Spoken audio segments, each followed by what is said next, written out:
इन्होंने जो चुनाव लड़ा है वो अपने दम पर नहीं लड़ा, ये सरकारी मशीनरी का दुरुपयोग करते हुए लड़ा है।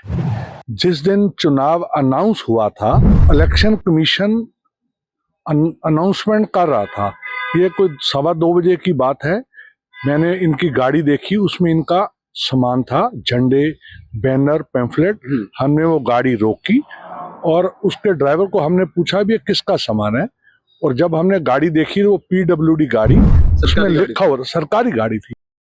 राजधानी दिल्ली में विधानसभा चुनाव खत्म हो चुके हैं और ऐसे में भारतीय जनता पार्टी ने बहुमत के साथ सरकार बना ली है। लेकिन हॉट सीटों में से सबसे एक सीट जो कालकाजी विधानसभा की रही है, जहां पर आतिशी को सीधे तौर पर टक्कर देते थे रमेश बिधूड़ी, जो सांसद रह चुके हैं।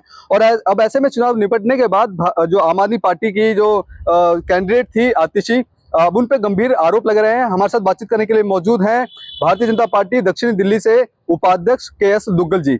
सर, क्या कहना चाहेंगे? आप आतिशी पर गंभीर आरोप लगा रहे हैं, क्या आरोप है वो? देखिए, आरोपों की जो बात है, इन्होंने जो चुनाव लड़ा है वो अपने दम पर नहीं लड़ा, ये सरकारी मशीनरी का दुरुपयोग करते हुए लड़ा है। जिस दिन चुनाव अनाउंस हुआ था और इलेक्शन कमीशन अनाउंसमेंट कर रहा था, ये कोई 2:15 बजे की बात है।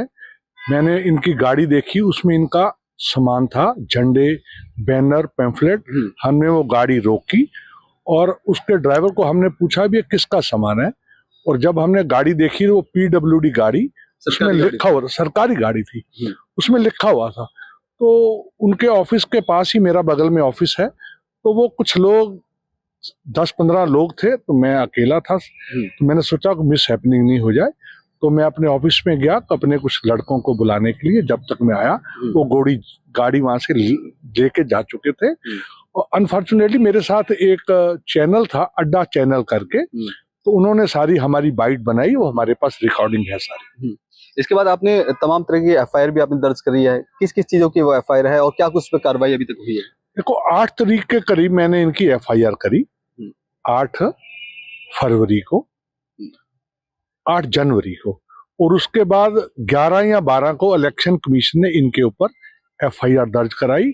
और अभी इलेक्शन के बीच में आप देखेंगे, जिस दिन इलेक्शन था उससे एक रोज पहले रात को गिरी खंड के अंदर, गिरी नगर के अंदर, इसका जो आतिशी का जो PA बताते हैं, 5 लाख रुपया कैश के साथ रंगे हाथ पकड़ा गया। तो मैं सरकार से और इलेक्शन कमीशन से ये मांग करता हूं कि इन्होंने इलेक्शन जो जीता है वो अपना दुरुपयोग किया है, सरकारी माध्यम का, गाड़ी का, पैसे का, लोगों को प्रलोभन देकर इन्होंने इलेक्शन जीता है। तो इनका जो इलेक्शन है वो निरस्त होना चाहिए। जिस तरह आप बता रहे हैं, प्रलोभन दिया गया है, एक लालच दिया गया है जनता को, और जो जीते हैं। अभी हाल में ही मनीष सिसोदिया ने एक प्रेस कॉन्फ्रेंस की थी, इसमें भारतीय जनता पार्टी पर सीधे आरोप लगाते हुए दिखे। उन्होंने कहा कि भारतीय जनता पार्टी ने पैसे देकर के वोट खरीदे हैं।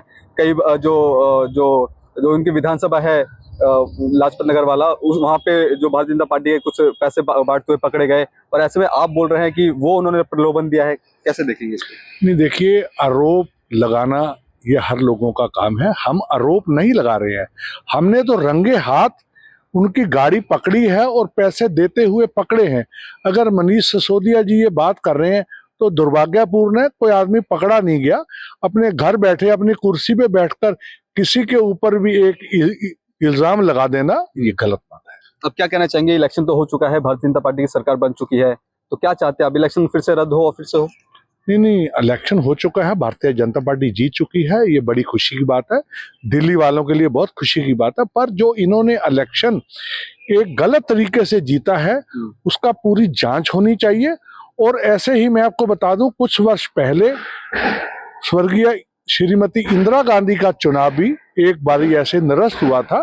तो मैं इलेक्शन कमीशन से, दिल्ली पुलिस से ये मांग करता हूं कि इसकी पूरी जानकारी लेकर अगर बनती कार्रवाई इनके ऊपर सख्त से सख्त करनी चाहिए। अब आप हाई कोर्ट और इलेक्शन कमीशन का रुख करने वाले हैं, रणनीति क्या है आपकी इसके बाद? रणनीति है, हम वकीलों से अपने डिस्कस कर रहे हैं, तो इसके बाद हम इलेक्शन कमीशन भी इसी वीक के अंदर जाएंगे, और अगर इलेक्शन कमीशन हमें कोई नहीं समझ पड़ेगी तो हम कोर्ट की तरफ जाएंगे। दर्शाएंगे। ठीक है, बहुत धन्यवाद। तो देखिए, सीधे तौर पर जो आम आदमी पार्टी की कालकाजी विधानसभा से विधायक हैं, अब आतिशी मालिनी पर गंभीर आरोप लगाते हुए दिखे, और ऐसे में इन्होंने कहा है कि आतिशी ने गलत तरीके से और नियमों का उल्लंघन करते हुए जो वहां से कालकाजी विधानसभा से सीट जीती है। अब ऐसे में देखना बेहद दिलचस्प होगा कि अभी इन्होंने एफआईआर करवाई है, उस पर एक्शन होगा या नहीं होगा। अब आखिर में जो रास्ता बचता है वो हाईकोर्ट का बचता है। क्या जब इलेक्शन कमीशन इस पर कोई कार्रवाई नहीं करेगा तो दुग्गल साहब हाईकोर्ट जाकर के अपनी बात रखेंगे। कैमरा पर्सन कमलेश कुमार के साथ में संदेश सक्सेना, punjabkesari.com, दिल्ली। अगर आप ताज़ा खबरों के साथ हमेशा जुड़े रहना चाहते हैं